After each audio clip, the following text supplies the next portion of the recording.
very important piece, and I hope you enjoy it. Regarding relationships, what do we call it when a whole of something is greater than the sum of its parts? I was on a coffee break and stopped by a thrift store. I like to do so on occasion, and as I was leaving, my car was overheating, and I popped the hood, tried to detect a possible leak. And at that point, a man approached me and asked, "It will not be too much trouble. Uh, could I give him a lift and he would be happy to pay me?"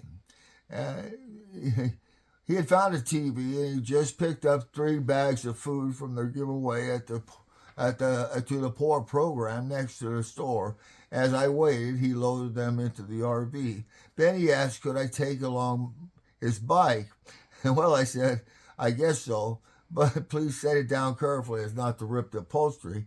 And as he was closing the back of it, I saw him smile in the rearview mirror and told him as he got in that seeing his smile was worth the wait. After a moment, we were all set. With him seated in the front, I said, well, what's your name? And he said, Greg. And then he corrected himself and said, well, Gregory. And yours? And I answered, Dan. And then I said, well, tell me, Gregory, just what have I gotten myself in for? How far away do you live? And he said, just up a few blocks up Placer Street. Oh, I used to live up there as a young child. My family had a house up there. So I drove in that direction. As I drove, he asked, how many races do you think there are? Races, he said.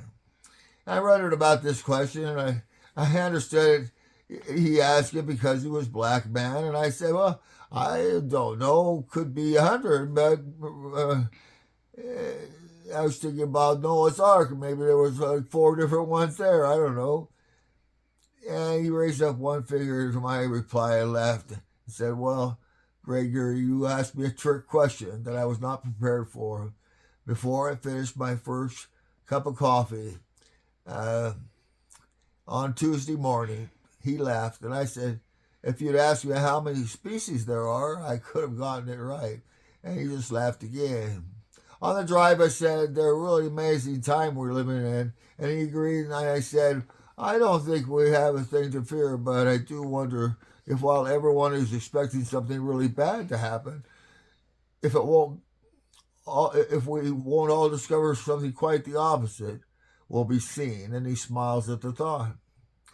He directs me to his driveway. We sat on the slope, and there with my foot on the brake, I said, if you'll just offload right here, then it'll help me back out of the drive. When I'm done, I would appreciate that. Yeah, sure.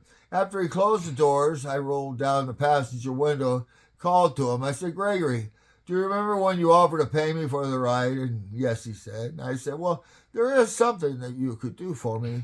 I have a very sick friend, Jim, and if you wouldn't mind saying a prayer for him, I'd really appreciate it. And he reached out to shake my hand and just held it there, and he spoke. And when well, I'm not going to tell you exactly what he said, but it was so beautiful that I could not do it justice.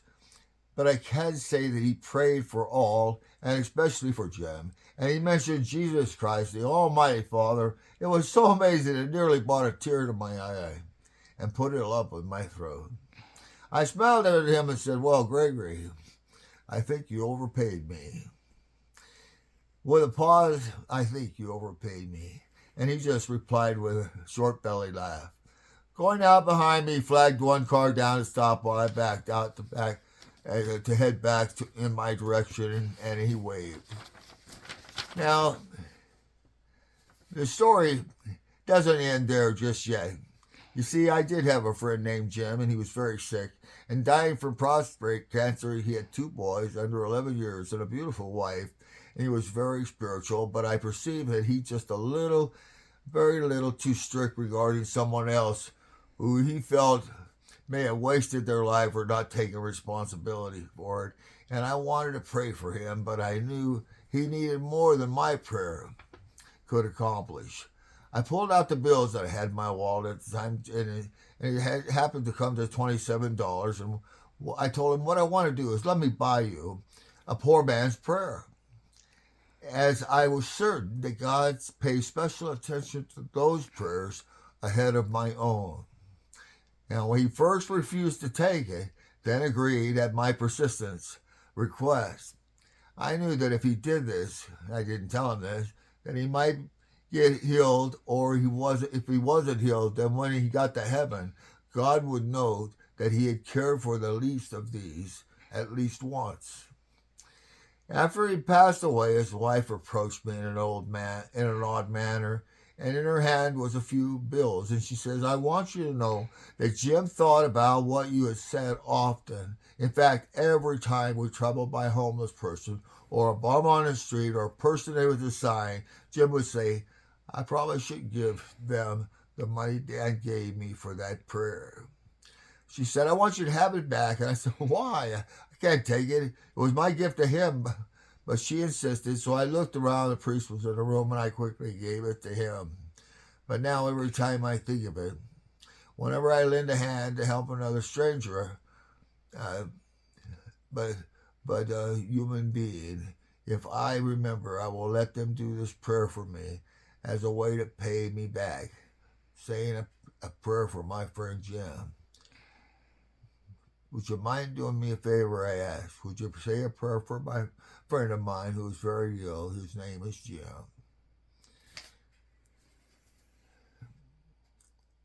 Later on, I had this typed up like that, and I came across Gregory again. And I read the whole story to Gregory about how Jim had already passed away.